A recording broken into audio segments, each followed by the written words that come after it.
नमस्कार दोस्तों, आप सभी का हमारे चैनल में बहुत बहुत स्वागत है। दोस्तों, आज की इस प्रस्तुति में हम जानेंगे श्री सत्यनारायण भगवान की कथा। शास्त्रों में बताया गया है कि सत्यनारायण व्रत कथा का पाठ करने से व्यक्ति को 1000 यज्ञ करने के बराबर पुण्य के फल की प्राप्ति होती है। इस व्रत कथा में भगवान विष्णु के सत्य स्वरूप के बारे में बताया गया है। इस व्रत का पाठ करने से घर में सुख समृद्धि का वास होता है और भगवान विष्णु की कृपा बनी रहती है। तो आइए इस कथा का प्रारंभ करते हैं। कृपया इस वीडियो को अंत तक बने रहें। श्री सत्यनारायण कथा प्रथम अध्याय। एक समय की बात है, निशिरण्य तीर्थ में सोनकादि 88,000 ऋषियों ने श्री सूत जी से पूछा कि हे प्रभु, इस कलयुग में वेद विद्या रहित मनुष्य को प्रभु भक्ति किस प्रकार मिल सकती है तथा उनका उद्धार कैसे होगा। हे मुनिश्रेष्ठ, कोई ऐसा तप बताइए जिससे थोड़े समय में ही पुण्य मिले और मन वांछित फल मिल जाए। इस प्रकार की कथा सुनने की हम इच्छा रखते हैं। सर्वशास्त्रों के ज्ञाता सूत जी बोले, हे वैष्णवों में पूज्य, आप सभी ने प्राणियों के हित में एक बात पूछी है, इसलिए मैं एक ऐसे श्रेष्ठ व्रत को आप लोगों को बताऊंगा जिसे नारद जी ने लक्ष्मी नारायण जी से पूछा था और लक्ष्मीपति ने मुनि श्रेष्ठ नारद जी से कहा था। आप सब इसे ध्यान से सुनिए। एक समय की बात है, योगीराज नारद जी दूसरों के हित की इच्छा के लिए अनेकों लोकों में घूमते हुए मृत्यु लोक में आ पहुँचे। यहाँ उन्होंने अनेक योनियों में जन्मे प्राय सभी मनुष्यों को अपने कर्मों द्वारा अनेकों दुखों से पीड़ित देखा। उनका दुख देख नारद जी सोचने लगे कि कैसा यत्न किया जाए कि जिसके करने से निश्चित रूप से मानव के दुखों का अंत हो जाए। इसी विचार पर मनन करते हुए वह विष्णु लोक में गए।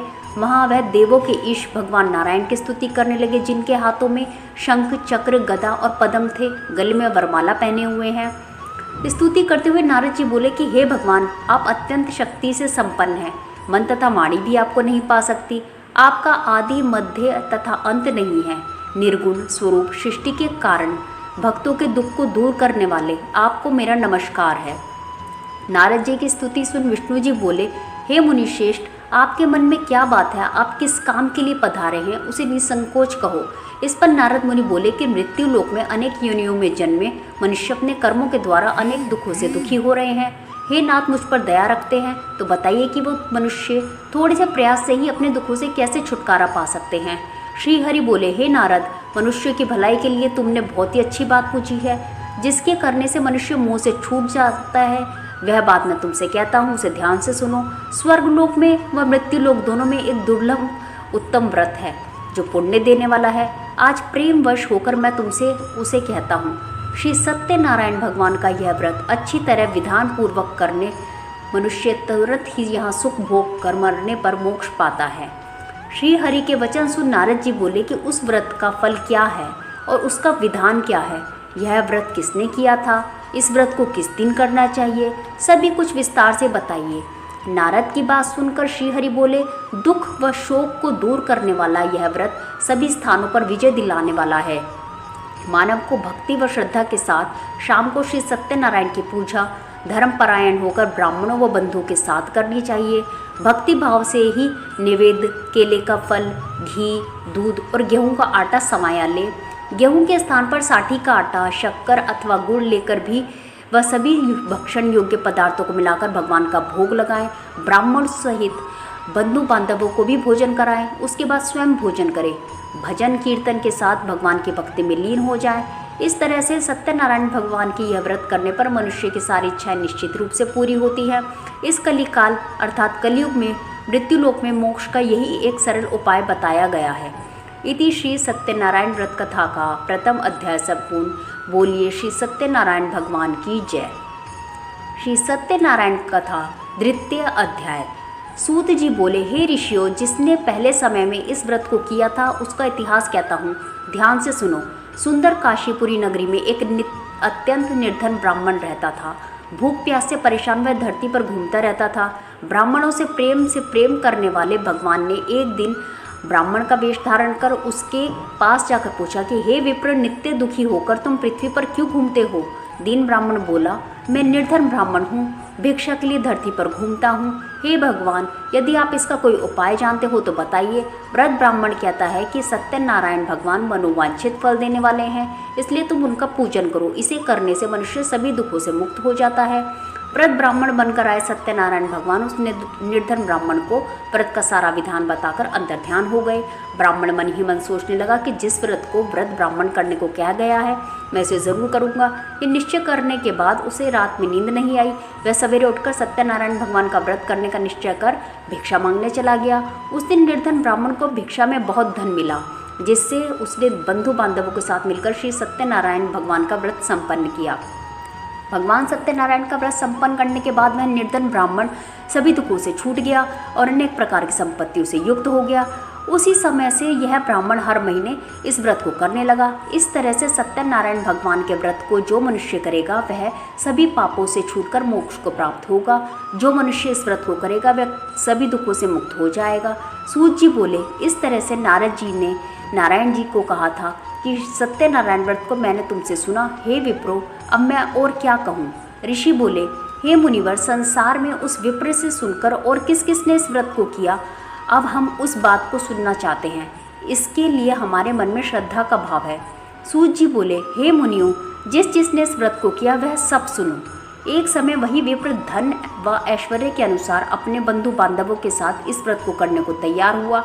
उसी समय एक लकड़ी बेचने वाला बूढ़ा आदमी आया और लकड़ियाँ बाहर रखकर अंदर ब्राह्मण के घर में गया। प्यास से दुखी वह लकड़हारा उनको व्रत करते देख विप्र को नमस्कार कर पूछने लगा कि आप यह क्या कर रहे हो तथा इसे करने का क्या फल मिलेगा, कृपया मुझे बताइए। ब्राह्मण ने कहा कि सब मनोकामनाओं को पूरा करने वाला यह सत्यनारायण भगवान का व्रत है।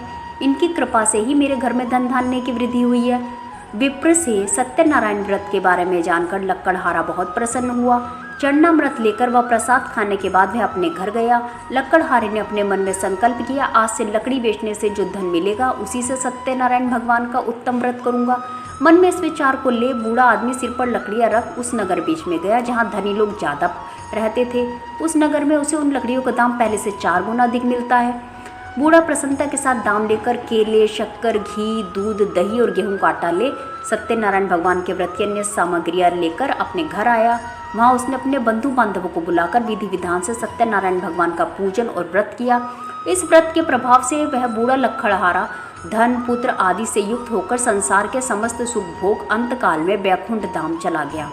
इति श्री सत्यनारायण व्रत कथा का 3 अध्याय संपूर्ण। बोलिए श्री सत्यनारायण भगवान की जय। श्री सत्यनारायण कथा 3 अध्याय। सूत जी बोले, हे श्रेष्ठ मुनियों, अब आगे की कथा कहता हूँ। पहले समय में उल्लामुख नाम का एक बुद्धिमान राजा था। वह सत्यवक्ता और जितेंद्रिय था। प्रतिदिन देव स्थानों पर जाता था और निर्धनों को धन देकर उनके कष्ट दूर करता था। उसकी पत्नी कमल के समान मुख वाली तथा सती साध्वी थी। भद्रशिला नदी के तट पर उन दोनों ने श्री सत्यनारायण भगवान का व्रत किया। उसी समय साधु नाम का एक वैश्य आया। उसके पास व्यापार करने के लिए बहुत सा धन भी था। राजा को व्रत करते देख वह विनय के साथ पूछने लगा कि हे राजन, भक्ति भाव से पूर्ण होकर आप ये क्या कर रहे हैं? मैं सुनने की इच्छा रखता हूँ, आप मुझे भी बताएं। राजा बोला, हे साधु, अपने बंधु बांधवों के साथ पुत्र आदि की प्राप्ति के लिए एक महान शक्तिमान श्री सत्यनारायण भगवान व्रत का पूजन कर रहा हूँ। राजा के वचन सुन साधु आदर से बोला कि हे राजन, मुझे इस व्रत का सारा विधान कहिए। आपके कथन अनुसार मैं भी इस व्रत को करूँगा। मेरी भी संतान नहीं है और इस व्रत को करने से निश्चित रूप से मुझे संतान की प्राप्ति होगी। राजा से व्रत का सारा विधान सुन व्यापार से निवृत्त होकर वह अपने घर गया। साधु वैश्य ने अपनी पत्नी को संतान देने वाले इस व्रत का वर्णन क्या सुनाया और कहा कि जब मेरी संतान होगी तब मैं इस व्रत को करूंगा। साधु ने इस तरह के वचन अपनी पति लीलावती से कहे। एक दिन लीलावती पति के साथ आनंदी हो सांसारिक धर्म में प्रवृत्त होकर सत्यनारायण भगवान की कृपा से गर्भवती हो गई। 10वें महीने में उसके गर्भ से एक सुंदर कन्या ने जन्म लिया। दिनों दिन वह ऐसे बढ़ने लगी जैसे कि शुक्ल पक्ष का चंद्रमा बढ़ता है। माता पिता ने अपनी कन्या का नाम कलावती रखा। एक दिन लीलावती ने मीठे शब्दों में अपने पति को याद दिलाया कि आपने सत्यनारायण भगवान का जिस व्रत को करने का संकल्प किया था उसे करने का समय आ गया है, आप इस व्रत को करिए। साधु बोला कि हे प्रिय, इस व्रत को मैं उसके विवाह पर करूँगा। इस प्रकार अपनी पत्नी को आश्वासन देकर वह नगर को चला गया। कलावती पिता के घर में रहकर बड़ी हो गई। साधु ने एक बार नगर में अपनी कन्या को सखियों के साथ देखा तो तुरंत ही दूत को बुलाया और कहा कि मेरे कन्या के योग्य वर देख कर आओ। साधु की बात सुनकर दूत कंचन नगर में पहुंचा और वहां देखभाल कर लड़की के सुयोग्य वाणिक पुत्र को ले आया। सुयोग्य लड़के को देखकर साधु ने बंधु बांधवों को बुलाकर अपनी पुत्री का विवाह कर दिया। लेकिन दुर्भाग्य की बात कि साधु ने अभी भी श्री सत्यनारायण का व्रत नहीं किया। इस पर श्री भगवान क्रोधित होकर श्राप दिया कि साधु को अत्यधिक दुख मिले। अपने कार्य में कुशल साधु बनिया जमाई को लेकर समुद्र के पास स्थित रत्नासारपुर नावागर में गया। वहां जाकर दामाद ससुर दोनों मिलकर चंद्रकेतु राजा के नगर में व्यापार करने लगे। एक दिन भगवान सत्यनारायण के माया से एक चोर राजा का धन चुरा कर भाग रहा था। उसने राजा के सिपाहियों को पीछा करते देख चुराया वो धन वहां रख दिया जहां साधु का अपने जमाई के साथ ठहरा हुआ था। राजा के सिपाहियों ने साधु वैश्य के पास राजा का धन पड़ा देखा तो वे ससुर जमाई दोनों को बांधकर प्रसन्नता से राजा के पास ले गए और कहा कि उन दोनों चोरों को हम पकड़ लगाए हैं, आप आगे की कार्रवाई की आज्ञा दे। राजा की आज्ञा से उन दोनों को कठिन कारावास में डाल दिया गया और उनका सारा धन भी उनसे छीन लिया गया। श्री सत्यनारायण भगवान से श्राप से साधु की पत्नी भी बहुत दुखी हुई। घर में जो धन रखा था उसे चोर चुरा ले गए। शारीरिक तथा मानसिक पीड़ा व भूख प्यास से अति दुखी हो अन्न की चिंता में कलावती ब्राह्मण के घर गई। वहाँ उसने श्री सत्यनारायण भगवान का व्रत होते हुए देखा, फिर कथा भी सुनी व प्रसाद ग्रहण कर वे रात को घर वापस आई। माता ने कलावती से पूछा कि हे पुत्री, तुम अब तक कहाँ थी, तेरे मन में क्या है? कलावती ने अपनी माता से कहा कि हे माता, मैंने एक ब्राह्मण के घर में श्री सत्यनारायण का व्रत देखा है। कन्या के वचन सुन लीलावती भगवान के पूजन की तैयारी करने लगी। लीलावती ने परिवार व बंधु सहित सत्यनारायण भगवान का पूजन किया और उनसे वर मांगा कि मेरे पति तथा जमाई शीघ्र घर वापस आ जाए। साथ ही ये प्रार्थना की कि हम सबका अपराध क्षमा करें। श्री सत्यनारायण भगवान इस व्रत से संतुष्ट हो गए और राजा चंद्रकेतु को सपने में दर्शन देकर कहा कि हे राजन, तुम उन दोनों वैश्यों को छोड़ दो और तुमने जो उनका धन लिया है उन्हें वापस कर दो। अगर ऐसा नहीं किया तो मैं तुम्हारा धन, राज्य व संतान सभी को नष्ट कर दूंगा। राजा को यह सब कहकर वह अंतर्ध्यान हो गए। प्रातःकाल सभा में राजा ने अपना सपना सुनाया और बोले कि बड़े पुत्रों को कैद से मुक्त कर सभा में लाओ। दोनों ने आते ही राजा को प्रणाम किया। राजा मीठी वाणी में बोला, हे महानुभावों, भाग्यवश ऐसा कठिन दुख तुम्हें प्राप्त हुआ, लेकिन अब तुम्हें कोई भय नहीं है। ऐसा कह राजा ने उन दोनों को नए वस्त्र आभूषण भी दिए। जो उनका धन लिया था वो भी उनको वापस कर दिया। दोनों वैश्य अपने घर को चल दिए। इति श्री सत्यनारायण व्रत कथा का 3रा अध्याय संपूर्ण। बोलो श्री सत्यनारायण भगवान की जय। श्री सत्यनारायण कथा 4th अध्याय। सूत जी बोले, वैश्य ने मंगलाचार कर अपनी यात्रा आरंभ की और अपने नगर की ओर चल दिए। उनके थोड़ी दूर जाने पर एक दंडी वेशधारी श्री सत्यनारायण ने उनसे पूछा कि हे साधु, तेरी नाव में क्या है? अभिवाणी वणिक हंसता हुआ बोला, हे दंडी, आप क्यों पूछते हो? क्या धन लेने की इच्छा है? मेरी नाव में तो बेल व पत्ते भरे हुए हैं। वैश्य के कठोर वचन सुन भगवान बोले, तुम्हारा वचन सत्य हो। दंडी ऐसे वचन कहकर वहां से दूर चले गए। कुछ दूर जाकर समुद्र के किनारे बैठ गए। दंडी के जाने के बाद साधु वैश्य ने नित्य क्रिया के पश्चात नाव को ऊंची उठती देखकर अचंबा माना और नाव में बेल पत्ते आदि देखकर मूर्छित हो जमीन पर गिर पड़ा। मूर्छा खुलने पर वह अत्यंत शोक में डूब गया। तब उसका दामाद बोला कि आप शोक न मनाएं, ये दंडी का शाप है, इसलिए हमें उनकी शरण में जाना चाहिए, तभी हमारी मनोकामना पूरी होगी। दामाद की बात सुनकर वह दंडी के पास गया और अत्यंत भक्तिभाव नमस्कार कर बोला, मैंने आपसे जो भी असत्य वचन कहे उनके लिए मुझे क्षमा करें। ऐसा कहकर महान शोकातुर हो रोना लगा। अब दंडी भगवान बोले कि हे वणिक पुत्र, मेरी आज्ञा से बार बार तुम्हें दुख प्राप्त हुआ है, तू मेरी पूजा से विमुख हुआ। साधु बोला, हे भगवान, आपकी माया से ब्रह्मा आदि देवता भी आपके रूप को नहीं जानते। अब तब मैं अज्ञानी कैसे जान सकता हूँ? आप प्रसन्न होइए, अब मैं सामर्थ्य के अनुसार आपकी पूजा करूँगा, मेरी रक्षा करो। पहले के समान मेरी नौका को धन से भर दो। साधु वैश्य के भक्तिपूर्वक वचन सुनकर भगवान प्रसन्न हो गए और उसकी इच्छा अनुसार वरदान देकर अंतर्ध्यान हो गए।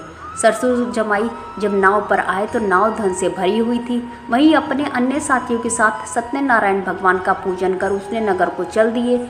जब नगर के नज़दीक पहुंचे तो दूत को घर पर खबर करने के लिए भेज दिया। दूत साधु की पत्नी को प्रणाम कर कहता है कि मालिक अपने दामाद सहित नगर के निकट आ गए हैं। दूत की बात सुन साधु की पत्नी लीलावती ने बड़े हर्ष के साथ सत्यनारायण भगवान का पूजन कर अपनी पुत्री कलावती से कहा कि मैं अपनी पति के दर्शन को जाती हूँ, तो कार्य पूर्ण कर शीघ्र आ जा। माता के ऐसे वचन सुन कलावती जल्दी से प्रसाद छोड़ अपने पति के पास चली गई। प्रसाद की अवज्ञा के कारण श्री सत्यनारायण भगवान रुष्ट हो गए और नाव सहित उसके पति को पानी में डुबो दिया। कलावती अपने पति को वहां ना पाकर रोती हुई जमीन पर गिर पड़ी। नौका को डूबा हुआ देख व कन्या को रोता हुआ देख साधु दुखी होकर बोला कि हे प्रभु, मुझसे तथा मेरे परिवार से जो भूल हुई है उसे क्षमा करें। साधु के दीन वचन सुनकर श्री सत्यनारायण भगवान प्रसन्न हो गए और आकाशवाणी में कि हे साधु, तेरी कन्या मेरे प्रसाद को छोड़कर आई है, इसलिए उसका पति अदृश्य हो गया है। यदि वह घर जाकर प्रसाद खाकर लौटती है तो इसे उसका पति अवश्य मिलेगा।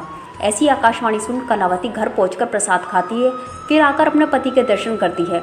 उसके बाद साधु अपने बंधु बांधवों सहित श्री सत्यनारायण भगवान का विधि विधान से पूजन करता है। इस लोक का सुख भोग वह अंत में स्वर्ग जाता है। इति श्री सत्यनारायण भगवान का चतुर्थ अध्याय संपूर्ण। श्री सत्यनारायण भगवान की जय। श्री सत्यनारायण कथा पंचम अध्याय। सूत जी बोले, हे ऋषियों, मैं और भी एक कथा सुनाता हूँ, उसे भी ध्यानपूर्वक सुनो। प्रजा पालन में लीन तुंगध्वज नाम का एक राजा था। उसने भी भगवान का प्रसाद त्याग कर बहुत ही दुख सान लिया। एक बार वन में जाकर वन्य पशुओं को मारकर वह बड़ के पेड़ के नीचे आया। वहाँ उसने ग्वालों के भक्ति भाव से अपने बंधुओं सहित सत्यनारायण भगवान का पूजन करते देखा। अभिमानवश राजा ने उनसे उनकी पूजा देखकर पूजा के स्थान में नहीं गया और ना ही उसने भगवान का नमस्कार किया। ग्वालों ने राजा को प्रसाद दिया, लेकिन वह भी उसने प्रसाद नहीं खाया और वहीं छोड़ दिया और अपने नगर को चला गया। जब वह नगर में पहुंचा तो सब कुछ तहस नहस हो गया था। वह शीघ्र ही समझ गया था कि ये सब भगवान ने किया है। वह दोबारा ग्वालों के पास पहुंचा और विधि पूर्वक पूजा करके प्रसाद खाया तो श्री सत्यनारायण भगवान की कृपा से सब कुछ पहले जैसा हो गया। दीर्घ काल तक सुख भोगने के बाद मरणोपरांत उसे स्वर्गलोक की प्राप्ति हुई। जो मनुष्य परम दुर्लभ इस व्रत को करेगा तो भगवान सत्यनारायण की अनुकंपा से उसे धन धान्य की प्राप्ति होगी। निर्धन धनी हो जाता है और भयमुक्त हो जीवन जीता है। संतानहीन मनुष्य को संतान सुख मिलता है और सारे मनोरथ पूर्ण होने पर मानव अंतकाल में वैकुंठ को जाता है। सूत जी बोले, जिन्होंने पहले इस व्रत को किया है, अब उनके दूसरे जन्म की कथा कहता हूँ। व्रत शतानंद ब्राह्मण ने सुदामा का जन्म लेकर मोक्ष की प्राप्ति की। लक्कड़हारे ने अगले जन्म में निषाद बनकर मोक्ष प्राप्त किया। उल्लामुख नाम का राजा दशरथ होकर वैकुंठ को गए। साधु नाम के वैश्य ने मोरध्वज बनकर अपने पुत्र को आरे से चीरकर मोक्ष प्राप्त किया। महाराज तुंगध्वज ने स्वयंभू होकर भगवान में भक्ति में युक्त हो कर्म कर मोक्ष पाया। इति श्री सत्यनारायण भगवान का पंचम अध्याय संपूर्ण। बोलिए श्री सत्यनारायण भगवान की जय। तो दोस्तों, अगर आपको हमारी आज की प्रस्तुति अच्छी लगी हो तो हमें कमेंट बॉक्स में ज़रूर लिखकर बताइएगा और इसी तरह की और कथाओं के लिए हमारे चैनल को सब्सक्राइब कीजिएगा।